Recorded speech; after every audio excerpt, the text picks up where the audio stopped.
Push a button. Joining me now on, let's say, a night release from Ward 16, it is Psycho Berry and Dr. Von Stottenstein. How are you both doing? Yeah, good, thank you. Good, yeah, right. So just before we get to the new album, just explain to us where we are with the story of the trilogy. We're on. Well, the first album was all about how she manipulates a man into killing on her behalf, and then the second album we go back to her childhood and why she became the way she is. So we're bringing out the third album, which is called Identity, which is all about a fight with she's released.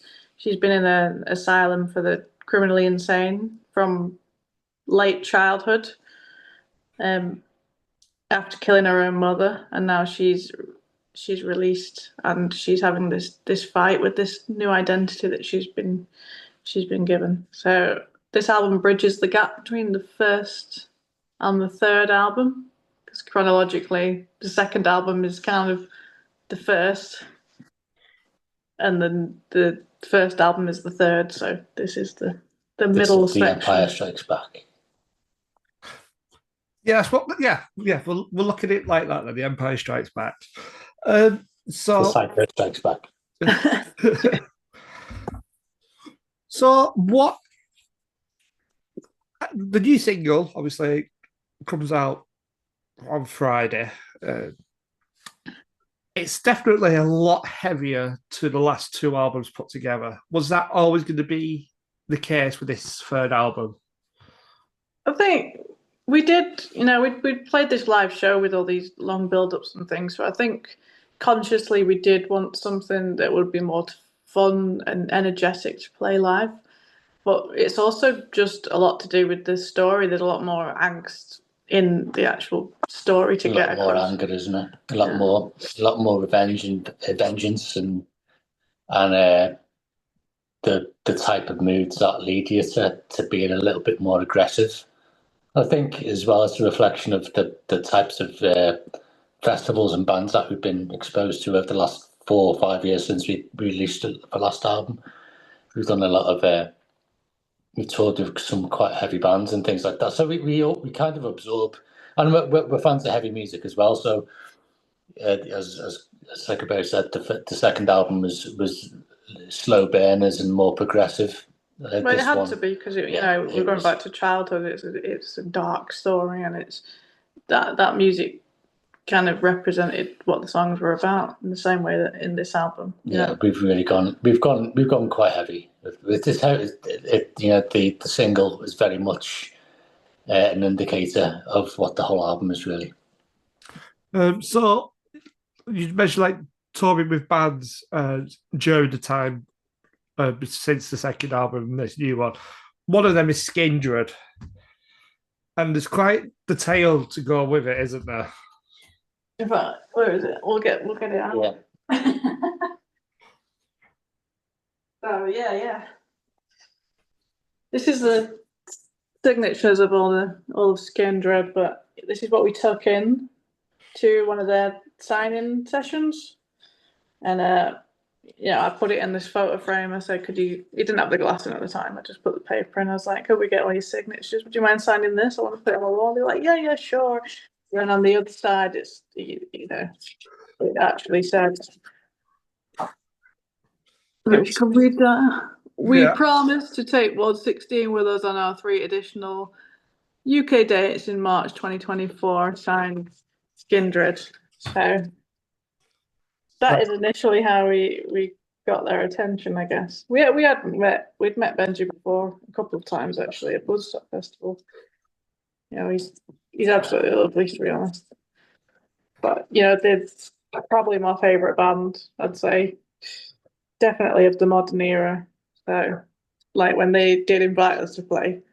But we didn't in any way think this was going to work. They did invite us to play, I was absolutely ecstatic. And you've also toured with, was it Cradle of Filth on Halloween night? Yeah, played in the Roundhouse in London. It's amazing, absolutely epic venue. So that was really good as well. So like an eye opener, really, in regards to managing logistics and how they, I guess, Danny, how he looks after the band. You expect someone, once they get to a certain level to just sit back and let like the crew do everything. But he was just in the middle of it all the time, in terms of choreographing what they're doing, how they're doing it, the setup, the sound check. It was quite it was surprising really how involved he was in the whole thing. To be honest, it was certainly something that inspired me a little bit in terms of I guess not letting go of what you want just because you get near the top, not resting on your laurels. So, like last time we spoke, we did speak about like what you gain from touring, and obviously it's not just music; it's the actual, like you say, the logistics as well. Yeah, what we gain from it. Yeah. Oh, headaches, overdrafts.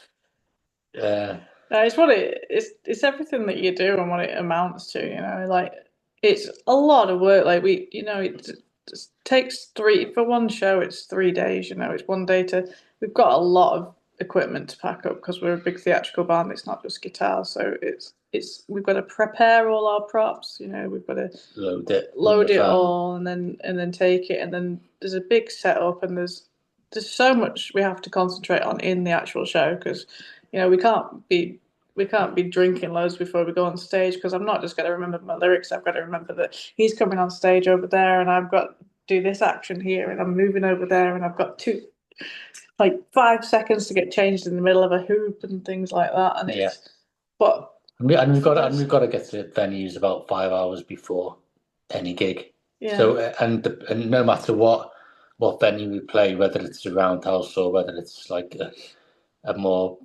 intimate place like the Griffin in Bristol, we take the same gear. We just got and so we can scale it up or down as necessary, but it takes the first hour of being at any venue to really scope the venue out and see how we can make the show as inclusive for everybody, because people pay to come and see us. And no matter where they come to see us, they come to see the show. So we can't kind of give them a lesser experience than someone that came the night before just because it was a bigger venue or whatever. So yeah, so honestly, most of it feels like a complete slog. And if it was just all the work we do around the 1 hour that we're maybe on stage, then we definitely wouldn't do it. But for that 1 hour, that's the best feeling in the world, really. It's so rewarding, especially when you've got fans singing your songs back to you and things. In that moment, you feel like you're really where you're meant to be. So it is worth it for that 1 hour. So obviously you did an album release show in Academy 2 in Manchester in July. What can we expect with the new show? We've got our new set together. It's all coming together. We've started really working on the theatrics now, so we're trying to kick that up a notch. And the look of it is going to be different. The characters are a little bit different as well. So it's hard to say without giving away what the third album is about too much. But it's we're really trying to be professional with this one and get it as absolutely refined as possible. But I think the songs we've got and the show we've got is gonna be really good. Like it's definitely built for the live show. Yeah, it's going to be a bouncer, and I think keep going back to the last album. I think for the people that like and follow the band, I think it was easier to support than the people like festivals who are people that have never seen us before. I think it takes when you've got a song that takes about 2 or 3 minutes to actually start up, it's more difficult to catch the transient fan people that come past or whatever. But this one's it's just gonna be hopefully just bouncing. It's a really heavy. Yeah, we've still dynamic. Got some. There's lots of progressive. The songs are still quite aggressive. There's some that dip in and out of all sorts of different genres. Yeah, there's one that starts kind of rock and then goes into lounge room jazz, and it finishes with a black metal Yeah, don't element forget of it's it. got like the Eastern, Oh, yeah. like the Eastern Yeah. sound and intro and Yeah, it's all over that. the so it is. Yeah, it's just all over. It's like schizophrenic, but it's really direct and straight to the point. As much as a 6 minute song does. Yeah, we don't do small. We don't do. We don't do well. We try don't not really to have do. a plan, to be honest. No, we just blag it. We just blag it, and we know, just this end is up. the subject matter for the song. What we're going to start with, Yeah. and then we had no idea that would end up where it did. One of the songs is like, oh, this sounds like it's going to be one of those really catchy 3.5 minute songs that we can actually pitch to the radio. And then by the end of it, it's like 8 minutes long. It's like because it just feels natural and it doesn't feel right any other way. So I know that there are certain people, there's some bands that just are able to write these radio-friendly, catchy 3.5 minute songs and just have an album full of them. Yeah. Like an album of like 40 minutes or whatever. But it just doesn't seem to work with us that way. I think all of our influences are bands that have just never done a song like that. So I think we've got 3 singles lined up for the album launch, and I think we've had to chop 2 of them to a 4 minute radio friendly edit. So I think it's going to be good because the versions that people are going to hear are they feel a lot different than the versions that they can actually hear when they get the album itself. Wow. The 4 minute edits, I'm like, Oh yeah. I don't want to chop in it. Like, it's so hard trying to choose bits to chop out here on songs because the 5 minute version, it's got room to breathe, and it needs that room to breathe. So we've taken all that breathing space out on the 4 minute version. It's just like into the next bit. Yeah. So but the video that launches on Thursday has got the actual CD edit on it. So it's the full version. Yeah. So with you, just could you tell us a bit more about the video? I know you sort of released teaser clips. Yeah. It's kind of cool, isn't it? We had all of our inmates.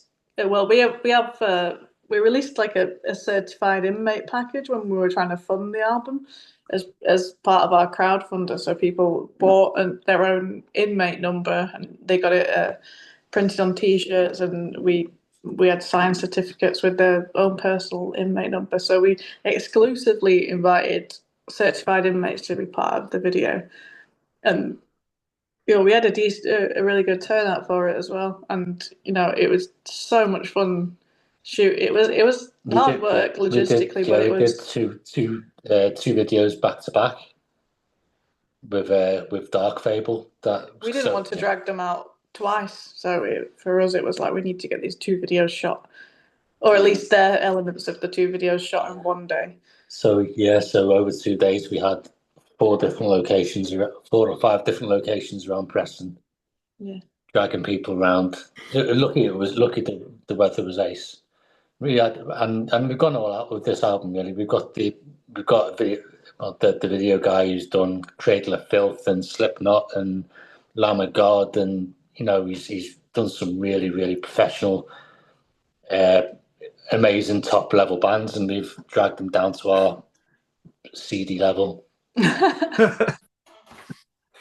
But it was good, and it turned out, really well.